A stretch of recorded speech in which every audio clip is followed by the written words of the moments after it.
রূপপুর পারমাণবিক বিদ্যুৎ কেন্দ্র বাংলাদেশের কয়েকটি মেগা প্রজেক্টের মধ্যে অন্যতম একটি বড় প্রকল্প। আজকে আমরা রূপপুর পারমাণবিক বিদ্যুৎ কেন্দ্রের সংক্ষিপ্ত ইতিহাস নিয়ে আলোচনা করব।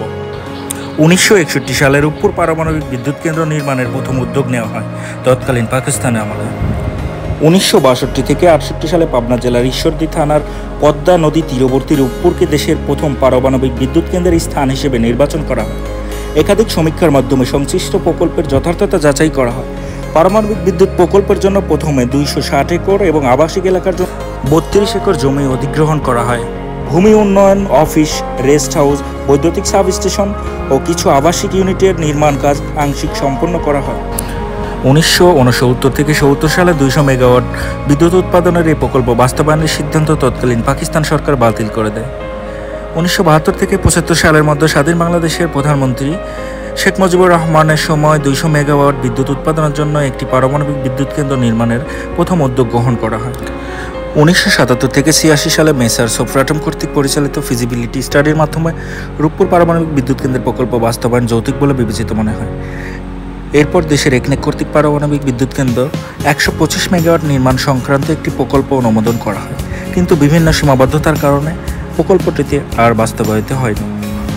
1987 থেকে 88 সালে জার্মানি এবং সুইজারল্যান্ডের 2টি কোম্পানি কর্তৃক দ্বিতীয়বার ফিজিবিলিটি স্টাডি করা হয়। উক্ত স্টাডির মাধ্যমে প্রকল্পের আর্থিক ও কারিগরি যৌক্তিকতা পুনঃপ্রতিষ্ঠিত হয়। এই স্টাডিতে 300 থেকে 500 মেগাওয়াট পারমাণবিক বিদ্যুৎ কেন্দ্র স্থাপনের সুপারিশ করা হয়। এরপরে 1997 থেকে 2000 সালে বাংলাদেশের পরমাণু কমিশনের তৎকালীন চেয়ারম্যান ডক্টর এম.এ. ওয়াজিদ মিয়া কর্তৃক 600 মেগাওয়াট ক্ষমতা সম্পন্ন রূপপুর পারমাণবিক বিদ্যুৎ প্রকল্পের বাস্তবায়নের উদ্যোগ গ্রহণ করা হয়। এই সময়ে মানব সম্পদ উন্নয়ন সহ কিছু প্রস্তুতিমূলক কার্যক্রম গ্রহণ করা হয়। 2009 সালের 13 মে তারিখে বাংলাদেশ পরমাণু শক্তি কমিশন এবং Russian federation state atomic energy corporation রোসাটমের মধ্যে পারমাণবিক শক্তির শান্তিপূর্ণ ব্যবহার বিষয়ে একটি সমঝোতা স্মারক স্বাক্ষর হয়।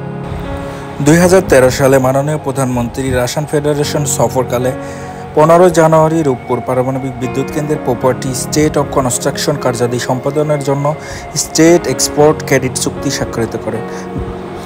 2 অক্টোবর 2013 সালে গণপ্রজাতন্ত্রী বাংলাদেশ সরকারের মাননীয় প্রধানমন্ত্রী কর্তৃক রূপপুর পারমাণবিক বিদ্যুৎ কেন্দ্র নির্মাণের প্রথম পর্যায়ের কাজের আনুষ্ঠানিক উদ্বোধন ঘোষণা করা হয়।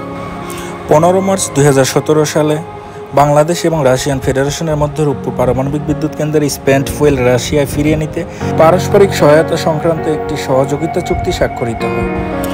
এরপরে 2017 সালের 30 নভেম্বর রূপপুর পারমাণবিক বিদ্যুৎ কেন্দ্রের 1 নং ইউনিটের প্রথম কংক্রিট ঢালাইয়ে মাননীয় প্রধানমন্ত্রী উদ্বোধন করেন।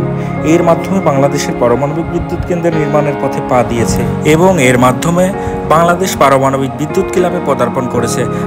রূপপুর পারমাণবিক বিদ্যুৎ কেন্দ্রের 2টি ইউনিট থেকে প্রায় 2000 মেগাওয়াট বিদ্যুৎ উৎপাদন হবে। আশা করা যায় আগামী 2024 সালে রূপপুর পারমাণবিক বিদ্যুৎ কেন্দ্র হতে জাতীয় গ্রিডে বিদ্যুৎ সরবরাহ শুরু হবে এবং বাংলাদেশের অর্থনীতিতে গুরুত্বপূর্ণ ভূমিকা পালন করবে।